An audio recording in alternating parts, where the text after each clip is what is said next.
Karoline Leavitt seems to be seeing the energy drain out of her as the weight of having to defend completely indefensible lies from Donald Trump every single day are starting to weigh on her. Now, she's still a Christian. Remember, even though she lies regularly, she's still a Christian. She still wears her big cross necklace most days during the press briefings, cross necklaces of varying sizes. Not causing a problem for her morality that she lies uncontrollably every single day. But she doesn't like a lot of the questions that she's been getting. And one of the things that she started talking about is, why aren't we getting more praise from Donald Trump rather? Look at everything he's done just in the last 48 hours. You should be praising him. All of these European leaders at the White House 48 hours after sitting down with President Putin on American soil. In fact, there was so much progress in the readout that was given to these European leaders immediately following his meeting with President Putin that every single one of them got on a plane 48 hours later and flew to the United States of America. And if I could just read for all of you some of the statements from those European leaders yesterday, you had President Zelensky himself saying it was a very good conversation. It was really good. We spoke about very sensitive points. The Secretary General, Mark Rutte, it was the president, only because of the president, that this deadlock was broken, but with President Putin by starting a dialogue. So these leaders, who this war is in their backyard, are very grateful that the president took that call and that he was there to provide them with a readout of Russia's thinking on this, something that was not done by the previous administration at all. Why aren't all of you reporting how perfectly this entire thing is going under Donald Trump? Now, I want to focus in on Zelensky's comments. Karoline goes, listen, Zelensky said the meeting with Trump was great. It was important things were discussed. It all went well. What's Zelensky going to say? It was a terrible meeting and we made no damn progress, which of course would trigger Donald Trump and just rain down more hell on Ukraine. Zelensky clearly understands how you have to deal with Trump if you want anything. And the most tragic aspect of all of this is that both Zelensky and Putin are doing what they can to manipulate Trump. Putin's the guy Trump's enamored with, so Putin is much more able to manipulate Trump. But both of them understand Trump's ego and narcissism are the characteristic that we have to keep in mind as we figure out what to do. Putin came in and very smartly for Putin told Trump, if we believe it, and I think it's totally believable.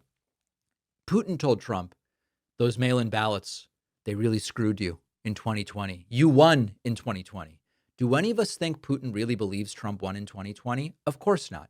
Putin understands that the way to manipulate Trump is by telling him he's right about some of his conspiracy theories.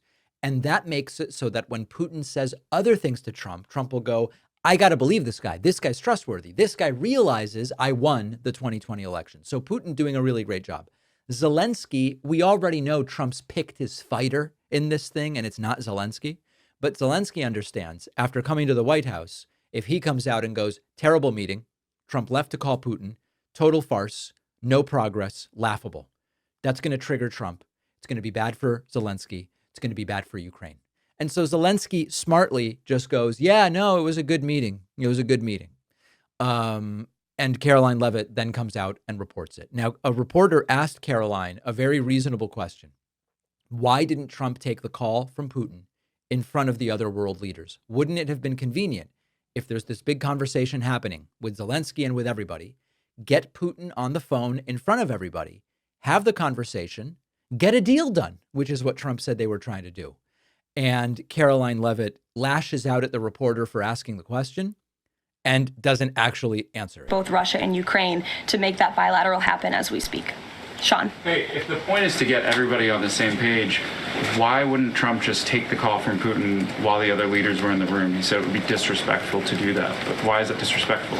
With all due respect, only a reporter from the New York Times would ask a question like that, Sean. The president met with all of these European leaders at the White House 48 hours after sitting down with President Putin on American soil. In fact, there was so much progress in the readout that was given to these European leaders immediately following his meeting with President Putin that every single one of them got on a plane 48 hours. All right. And then now we get to the other part here. Only So first of all, she starts with all due respect. When you hear with all due respect, the next thing out of the person's mouth is often extraordinarily disrespectful. And Karoline Leavitt loves to turn things around on reporters. Now, later in the week, I'm going to kind of sum up where I believe we are in terms of the Trump administration's antagonism and opposition to a free press. We'll get to that a little bit later. But it has to be acknowledged that Karoline Leavitt's instincts are to attack reporters. Here's another instance where yesterday a reporter started asking a question and Karoline Leavitt wanted the reporter's opinion. But the reporter is just a reporter. What does it matter whether the reporter believes that Putin would or wouldn't have started the war if Trump versus Biden had been in office? But this is where we are today. Jackie. Thanks, Caroline. Since the president often says that this war would not have started if he were in office, and True. and Putin confirmed that. It's true. Do you accept that as truth? The Probably. European leaders do. Well, And President Putin himself said that, by he the way. did say that.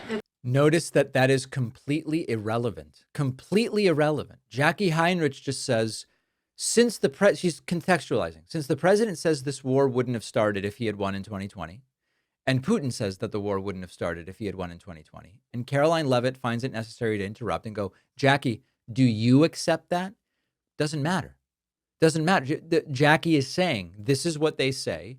Given that, I have a question for you. Karoline Leavitt doesn't like it. This is how you express bottomless hostility to a free press.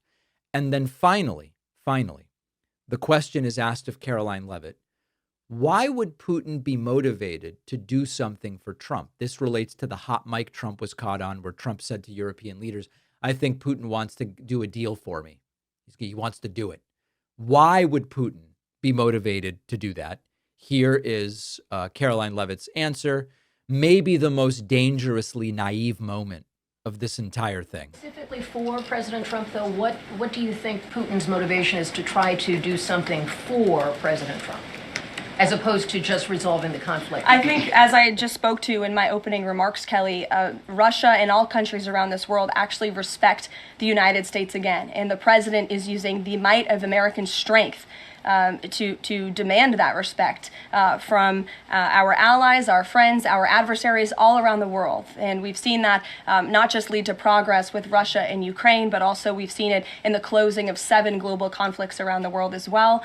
We've seen it with the release of hostages in Gaza. You've seen it with the end of the conflict between India and Pakistan, which could have resulted in a nuclear war if we had not had a president who believed in the strength and the leverage that comes with the job of being the president of the United States of America. Think about how naive this is. Karoline Leavitt's argument is that thanks to Donald Trump being in the Oval Office instead of Joe Biden, the United States is finally respected again. Now, you have to understand what that means to them. For people like Trump and Leavitt, being respected means being feared. Their argument with the trade deals, with Russia, Ukraine, and in other areas has been because people will again respect Trump, meaning be afraid of Trump, want to keep Trump happy. They're going to very quickly do what we want them to do.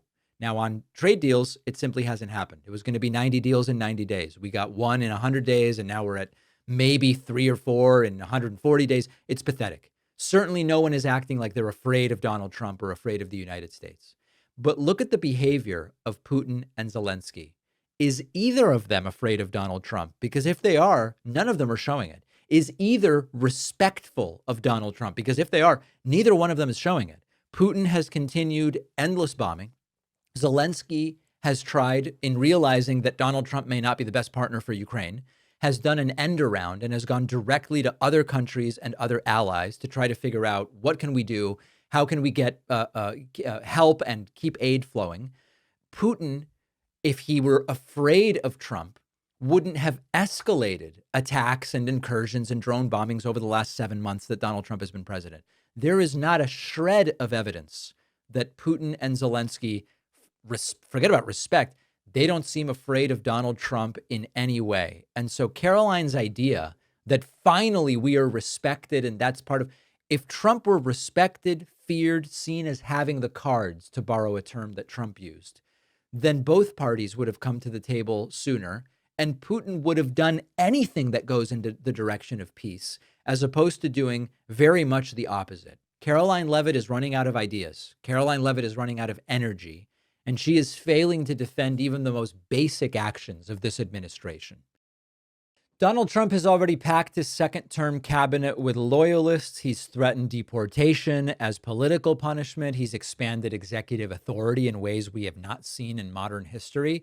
These are real changes that are happening right now. And what's even more alarming is that a lot of the media is either glossing over the worst of it or they're reframing it so it all sounds a little more palatable. And that is why I use Ground News. This is a news comparison tool. Doesn't just feed you headlines. It shows you here's how different outlets, left, right, center, are covering the same story. And this is one of the few tools I know of that can really help you detect the political spin, the bias, catch stories that your usual sources might downplay or not cover at all, on everything from immigration policy to economic shifts. If you want to get a bigger picture, a broader picture of what's being reported, Ground News is an invaluable source to keep you informed. And Ground News is offering my audience 40% off their top tier Vantage plan. You'll only pay $5 a month. Go to ground.news/Pakman or enter the code Pakman in the app to get started. The link is in the description.